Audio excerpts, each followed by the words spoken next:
Les gars, on est ici en train d'assister à un incroyable retour à la normale.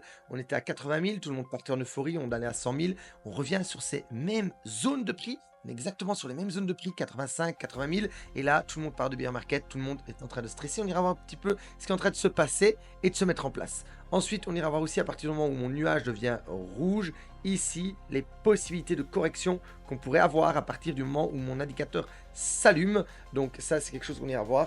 Je vous ai également préparé plein de travaux sur X avec des projections. On ira voir un petit peu ce qui se passe au niveau de la liquidité sur les exchanges, les possibilités de bull run à partir de maintenant, les zones de liquidation, les amis. On démarre tout de suite.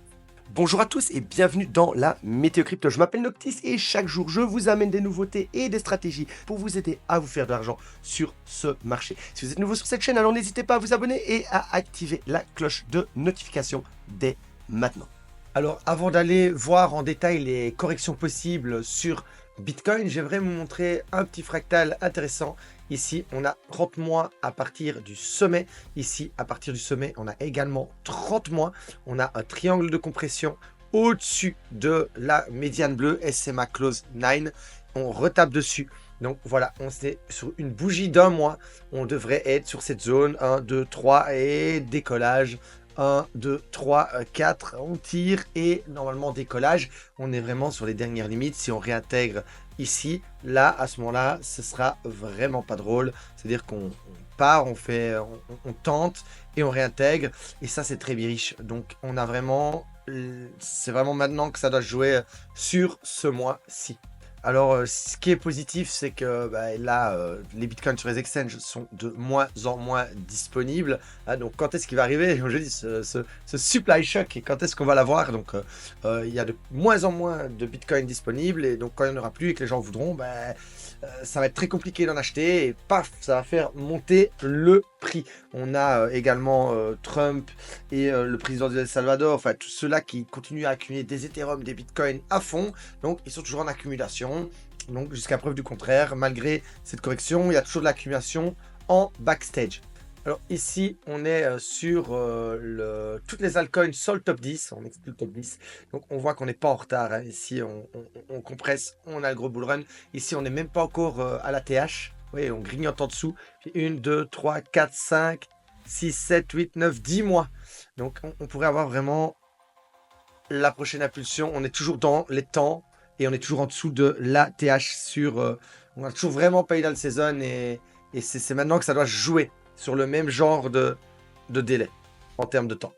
Alors, est-ce qu'on pourrait aller spring ici un petit coup dans les 75? C'est possible, on a énormément de liquidité. Donc, spring, on tire sur l'élastique et on décolle à 120 ou on creuse peut-être quelque chose de plus profond. Ça, on verra la suite. On va aller regarder justement sur les graphiques maintenant ensemble. Alors ici, on parle d'un retour à la normale, donc c'est-à-dire que mon mentor m'avait dit ça. Petite histoire, il m'avait dit moi j'adore le retour à la normale. Et je lui dis mais c'est quoi un retour à la normale? J'étais encore débutant.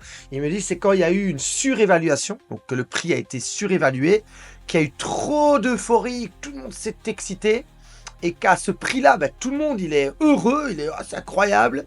Puis après, les gens sont déçus, on revient sur ces prix, on retourne à la normale, mais là, il y a tout le monde qui déprime.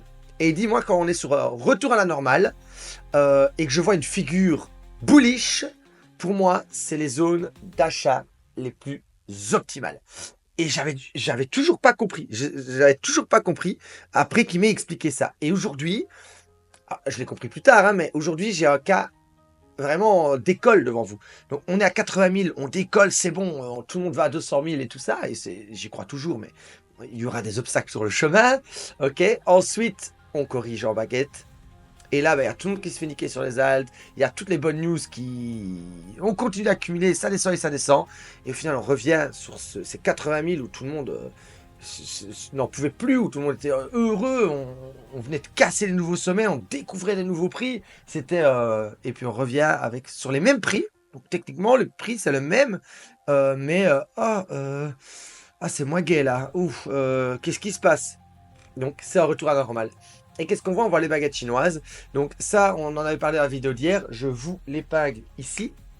On en avait parlé qu'on se ferait rejeter ici. Donc ça m'étonnerait, mais il reste un jour avant qu'on clôture et qu'on sorte de ces baguettes très vite, très fort. Perso, je n'y pense pas. On verra la clôture lundi, mais pour l'instant, c'est pas le cas. Moi, ce que je vois, c'est que voilà, le sell the news, le marché ne réagit pas, les bonnes news ne font plus d'effet, les gens se lassent, on continue à grignoter, tout le monde abandonne, tout le monde capitule par le temps. Ça fait un mois, hein, on est dans 10-20 jours, et puis on va réémerger un petit peu. Sell the news fini, on est retourné une deuxième fois ici dans la kill zone. On pourrait avoir le réel impact de la réserve stratégique et du sommet, tout ce qui est en train de se mettre en place avec un petit peu plus de délai. Donc c'est quelque chose de tout à fait possible. Si on voit qu'on commence à perdre ses baguettes par le bas et qu'on perd vraiment le momentum, alors là, il faudra s'attendre à quelque chose de beaucoup plus, de beaucoup plus profond et se dire que ça c'est une figure bullish qui échoue. On a vu ce que ça avait fait ici hein, quand cette figure bullish a échoué. On avait vu ça. On avait une baguette chinoise, on sort et on réintègre. Donc si on a la même plus grande baguette chinoise qu'on sort et qu'on réintègre, attendez-vous à un aller simple vers les 47,50. Et ça, c'est la réalité. Donc on ira profiter pour grapper toutes les liquidités ici. Et pourquoi pas celle-là tant qu'on y est. Sauf si par miracle, l'ATH nous sauve. Mais je pense que l'ATH est déjà en train de nous sauver là. Ça c'est la pression de l'ATH. Donc pour moi c'est pour ça que je pense que on va les tenir. Voilà. Si je devais faire un pari, on va les tenir. Maintenant, si on sort et qu'on réintègre, on le lâche, on le perd et ça fera un top. Voilà, ça fera un vrai M-top. Jusqu'à preuve du contraire, ce sont des baguettes chinoises bullish qui sont en train de se compresser. Vraiment avec un cas de figure très beau. Ça fait toujours très mal l'effet de baguette chinoise. C'est très beau sur le graphique, mais ça fait très mal psychologiquement. Retenez ça. C'est très beau sur le graphique, mais ça fait très mal psychologiquement. On arrive dans la kill zone avec toutes les capitulations, les news qui font plus d'effet, tout le monde est démoralisé, on part. Donc si on venait à perdre ces baguettes chinoises, alors maintenant ici on va regarder un petit peu les corrections possibles. À partir du moment où mon nuage, donc quand il est vert on est en tendance, tout va bien. Quand il devient rouge, on part en correction. Là, il y a une petite flèche rouge. Hop, on corrige un peu, on se rattrape de suite. Ensuite, là, il y a une flèche rouge, c'est le bear market. Ensuite, là, il y a une flèche rouge, c'est un petit trap. Ici, c'est toc toc, c'est très rapide aussi. C'est un peu comme ici. Ensuite, là, c'est beaucoup plus long. Ça dure déjà 2 mois. Et j'ai remis toutes les boîtes à partir du moment où mon nuage s'est allumé. Et c'est à prendre en considération. Donc ici, cette petite boîte-là, hop là, je la mets ici pile à quand mon nuage s'allume. On devrait sortir de la correction dans 5 jours. On est sur ce cas de figure ici. Voilà, c'est la même boîte qu'ici. Voilà, je l'ai mis là. Il s'est allumé. Hop, on vient ici, on trappe tout le monde. Tac, tac, tac, tac, tac. Et on repart. Donc ça, c'est pas impossible. Si on continue dans le temps, on fait place à cette petite boîte-là. Voilà, que j'ai mis là. Ici. Ça a déjà eu lieu ici. Pour moi, je pense qu'on va avoir ça. Mais je ne suis pas là pour parier, mais je pense qu'on va avoir cette boîte-là. Donc, je vais la mettre en jaune. Vous allez comprendre pourquoi après. On est là pour faire les BG. Ensuite, on a la plus profonde. Avec on monte et on reprend. Et à partir du nuage rouge, c'est celle-là. Voilà. Hop. Voilà ce qu'on pourrait aller. Ça, ce serait moins gai.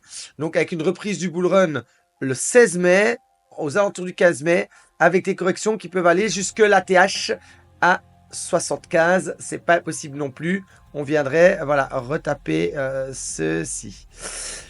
Ou alors, si on drop plus fort et qu'on échoue les baguettes chinoises, comme je vous ai montré, on pourrait aller aux 50 000. Si vous ne me croyez pas, on a déjà eu ça ici, au crash d'Elon Musk. Et ça n'a pas empêché de lancer la dernière phase du bull run après. Donc sur quelque chose de... Voilà, ou alors à ce moment-là, on irait corriger jusqu'au 50. Et on lancerait un bull run à ce moment-là jusqu'au 150, 130, 120. Et puis bear market. Ou, ça je n'y pense pas, mais j'y suis prêt. On aurait ces boîtes-là qui se prolongent. Hein, donc si on voit qu'on n'est toujours pas reparti en tendance haussière après le 14 mai, on serait officiellement dans la plus grande correction. Entre correction et bear market, quoi. Donc, il y aurait vraiment beaucoup de chances de se dire que ça va peut-être être plus profond. Et si on a le bear market, donc la grande boîte, à partir du moment où il devient rouge, là, on se revoit, les amis, en avril 2026, dans un an pile. Voilà. Donc, comme ça, vous êtes aussi conscient des possibilités. Alors, je vais vous dire pourquoi je pense qu'on va avoir le cas de la jaune. Tout simplement parce que mes petites baguettes chinoises, ici, voyez-vous, messieurs, mesdames, eh ben, ils arrivent pile ici dans la boîte jaune. Voilà. Donc, moi, ça m'étonnerait pas qu'on ait justement un petit peu plus gratté, comme vous avez vu, et repartir ici dans cette boîte jaune. Donc, vers le 12 avril. Waouh, ça peut être long encore, hein. Les gars, on peut encore avoir vraiment un mois de bourbier devant nous, hein. C'est ce que j'ai dit. On peut encore avoir un mois de bourbier. Et ouais, repartir le 6 avril, 30 mars, dans 15 jours, 20 jours, un mois, on sera plus à un jour près. Donc voilà. Mais voilà, pour moi, ça, je trouve, voilà, c'est très joli et ça a eu lieu là. Et je vois pas. Si on perd ceci, bah là, on creuse sur quelque chose de plus profond ici. Et si on perd ça, ben bah, alors, bah, vous pouvez vous dire une chose, c'est bon, là, c'est mort. On a cassé la grande trendline ici. On part en bire. Mais on n'y est pas encore. Voilà, on n'y est pas encore.